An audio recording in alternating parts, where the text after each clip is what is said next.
How are you guys? Welcome back to my channel, Study English with Miss Bo. Okay, so how are you? Well, I hope you are all doing fine, yeah? Okay, and today I'm going to discuss about understanding recount and narrative text. Interesting, yeah? Okay. This subject is special for high school student, okay, and suitable for English teacher, yeah, who teaches recount and narrative text at school. And on this video, I'm going to discuss further about recount and narrative text. Okay, so without wasting no more time, let us deeply discuss about recount and narrative text. Okay. Yes. Recount and narrative text is part of or deals with teaching reading. Yeah. Recount and narrative text. Text deals with passage. Text deals with reading. So, teachers, what is teaching reading? Have you ever discussed or explained more about reading to your students? Okay, I believe you'll do it. Okay, so reading is part of receptive skills. Well, on my previous video, I already discussed further about receptive skills. Receptive skills is a part of 4 major language skills in English.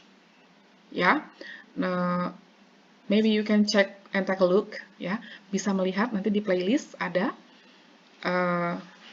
mengenai 4 major language skills. And also ask your students to know more about 4 major language skills, because in studying English we have to know what are the skills that we have to learn in studying English. Yeah, okay, so here reading is a part of receptive skills. The learners do not need to produce the language, so we can say that this skill is passive. Skillnya pasif. Ya, jadi kita siswa atau pembelajar tidak harus memproduce atau menghasilkan ujaran, ya, in terms of sentence structures or also conversation, but they just need to receive and understand the passage. So, how can we make our students understand about the passage?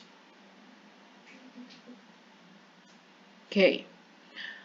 Before we go on to the reading activity, first of all, we need to give them the pre-reading. Pre-reading is a kind of activities that help learners to prepare themselves before the reading activity.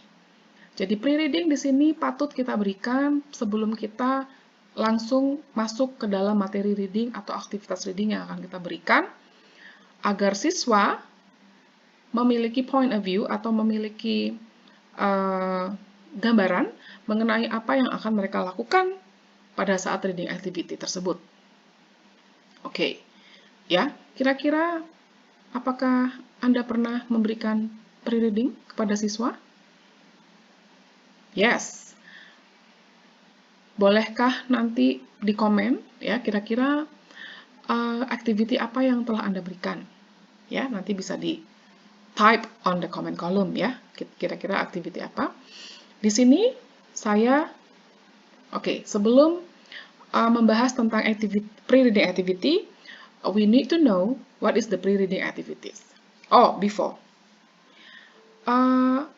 Do you think that we need to give a point of view, or do you think that we need to explain to the students why we have to give them pre-reading? Apakah kita pernah melakukan hal itu? Kenapa siswa harus diberikan pre-reading? Apakah mereka tahu tentang aktivitas pre-reading? Ya, saya rasa siswa harus tahu. Ya, at the beginning of our lesson, we have to set up the objective of the lesson. That's the first.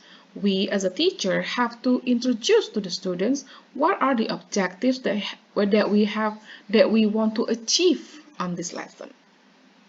Yeah, because we want to achieve students understanding regarding to recount a narrative text. So, pre-reading activity is also the objective that we also need to achieve. Right? Yeah. So no problem. Just let the student know about the pre-reading activity, and then tell them about the beneficial of the pre-reading activity. Okay, students. Before we go on to the reading activity, I'm going to give you the pre-reading activity. What is pre-reading activity? Pre. The word pre here is before reading. So before reading, you need to, to find out or to read the title, and so forth. On the next slide, I'm going to discuss about the pre-reading activity. So, why students have to know, and then what are the benefits of pre-reading? It can help learners to be more prepared, about what they are going to read. Okay, in terms of grammar, vocabulary, and also motivation to read. Jadi dalam aktivitas pre-reading, siswa diharapkan mengerti, mendapatkan gambaran, tentang apa yang akan mereka baca, dan juga vocabulary yang nantinya akan mereka temukan dalam bacaan, juga grammar yang akan sering digunakan dalam bacaan tersebut, dan motivasi untuk membaca. Karena, as we know, reading is a passive activity. Students sit on the desk, mereka hanya duduk, and then keep silent. Mungkin kalau tidak diberikan pre-reading, mereka tidak tahu mau ngapain, akhirnya siswa jadi ngambang. Karena dia ngambang, dia tidak tahu, akhirnya apa, ngantuk kadang-kadang. Oke, sometimes I find my students, meskipun kita sudah kasih pre-reading, masih ada juga yang ngantuk seperti itu. But, apapun ceritanya, pre-reading activity is a must. We have to give the pre-reading activity before we go on to the reading activity. Okay, so here are some activities of pre-reading. Pre-reading, I'm sorry, it's typo. Actually, some activities of pre-reading, not pre-teaching. Okay, I'm sorry. The first is speed chatting. We can come up with some simple questions, 1 or 2 simple questions that relate to the reading. Come up. We create the questions. Just write on the whiteboard, saying that, okay, what do you know about a legend in Sumatra, for example? By giving them questions, we encourage the students to discuss. Jadi tadi dengan memberikan question, okay, we go on to the second activity, discuss. So automatically the students will discuss about the questions that we have given. These 2 activities are very important to brainstorm the student. Jadi tadi pertama kita kasih pertanyaan, lalu minta student atau siswa kita untuk diskusi, dan kedua kegiatan di atas tadi itu, speed chatting dan discussion, itu sudah memacu mereka untuk brainstorm. Brainstorm their ideas relating to the reading. Jadi pada saat kita melakukan pre-reading, itu bukan kita yang aktif, not us as a teacher, but give or let your student do it. Alright, and then kalau sekiranya mereka masih kelihatan bingung juga, mungkin masih samar point of view-nya, give them the title, berikan judulnya. Okay, so this is the title. A Legend of Danau Toba, for example. Nah, and then ask them to discuss again. To help them easy in discussion, give them some keywords in terms of vocabulary. So this activity called a Spictionary. Jadi berikan mereka beberapa kosakata, yang mungkin bagi mereka baru, write it on the whiteboard, and then introduce those keywords to the students. Okay? Nah, berkaitan semua So, these are only the examples of some activities of pre-reading, and I hope you are still doing your own style maybe ya, mungkin ada para Bapak Ibu ya, Anda semua yang punya style atau activity pre-reading yang selalu dilakukan, ya, keep on doing it. Okay? Alright. Now, we go on to the narrative text. Narrative text is a passage or story that consists of past experience. Remember, past experience. It can be about fairy tale, writer's memoirs, or special events. Yeah, and the purpose of narrative text is as entertainment. Okay, and then after this we are going to compare narrative text with recount text. Yeah, so again, consists of past experience, and this is for entertainment. Okay, so that's the keyword for narrative text. Alright, and narrative text has structure. Right, so the orientation, the complication, and the resolution. Okay, kalau kita ingin menyamakan struktur ini, itu kurang lebih sama dengan pada saat kita ingin menulis. When we are going to write an essay, ya pasti ada introduction. So introduction here is orientation, and then the main idea the main story ya, cerita utamanya atau a main discussionnya ya. Di sini we have complication, alright, and then at the end we have conclusions. Ya, kalau dalam essay itu ada conclusion, and di sini we have resolutions. Pada dasarnya semuanya itu fungsinya sama ya, fungsinya sama. Oke, nah, bagaimana dengan recount text? Nanti kita lihat ya. Alright, so I'm going to give you the example of narrative text. Okay, so this is fairy tale, cerita dongeng ya. Kalau dongeng itu selalunya ya long time ago, once upon a time, nah seperti itu. And remember, past experience, past event, jadi tidak menceritakan tentang yang sekarang atau yang akan datang, tetapi yang sudah lewat, yang sudah lalu. Ya, past experience or past event, narrative text. Alright, we go on to the recount text.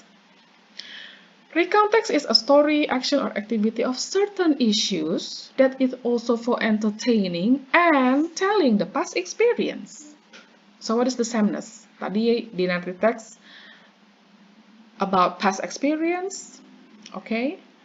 Ya, di sini juga tentang past experience, right?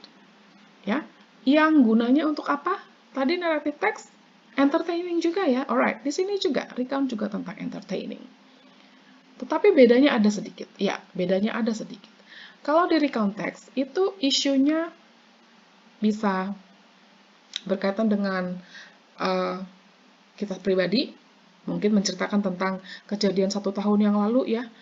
I visited London with my family. Nah, itu. Kalau tadi di naratif, fairy tale ya, cerita dongeng. Atau memoir. Memoir itu biografi. Ya, biografi tentang seorang tokoh yang sudah tidak ada. Seperti itu. Ya, jadi past experience. Oke? Ya.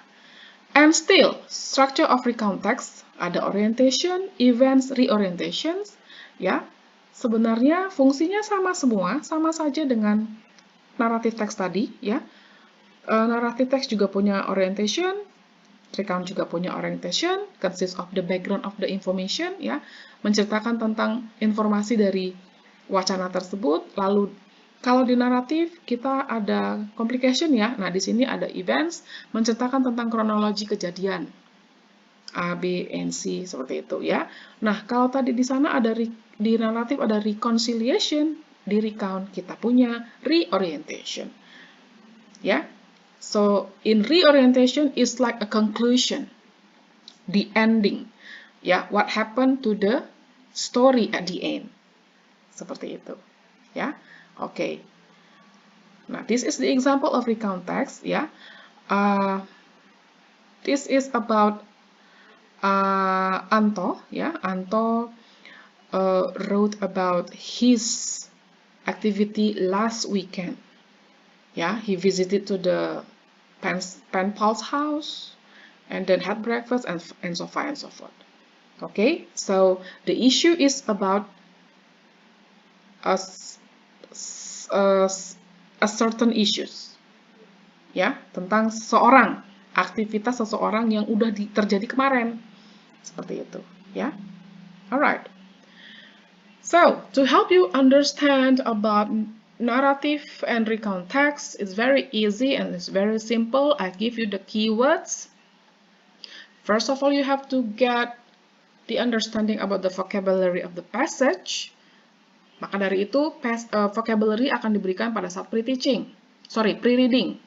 Ya, okay. And then we have to understand about the sentence structure.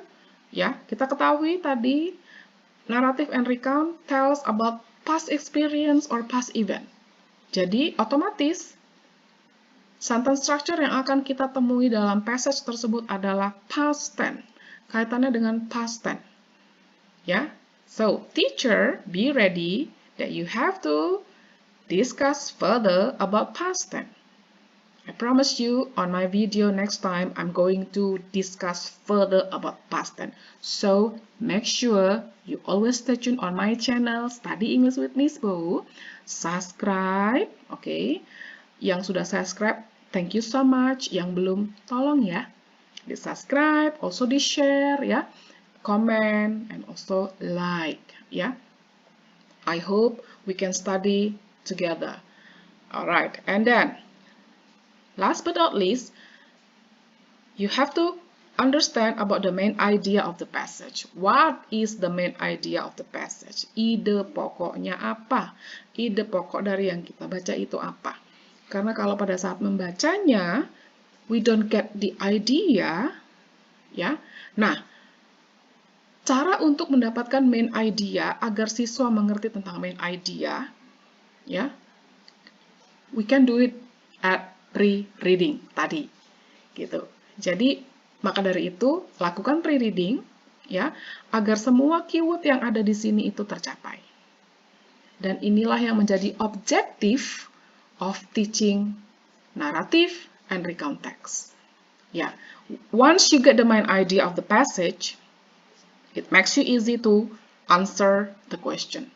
Ya, jika Anda sudah mengetahui tentang ide pokoknya, pasti kita akan bisa menjawab pertanyaan yang berkaitan dengan bacaan tersebut. Apakah dalam bentuk multiple choice, pilihan ganda, ataupun essay. Nah, teachers, remember, if you want to make essay questions, ya, pertanyaan dalam bentuk essay, you have to use WH questions, pastinya. Ya, by starting with what, who, when, seperti itu. Ya. Oh, this is also my homework. Okay, on the next video, I will explain you about past tense, the first and then the second WH question. Yeah? Okay. So I think that's all for today. Yeah, I hope we have a clear understanding about recount and narrative text. Yeah. Once again, thank you so much for your kind attention. Please subscribe. Okay. Semoga dengan subscribe-nya Anda sudah memberikan dukungan kepada channel ini untuk tetap eksis dalam pembelajaran bahasa Inggris, ya. Okay. So I think that's all for today. I'll see you again on the next video. Thank you so much. Stay healthy and stay safe. Bye.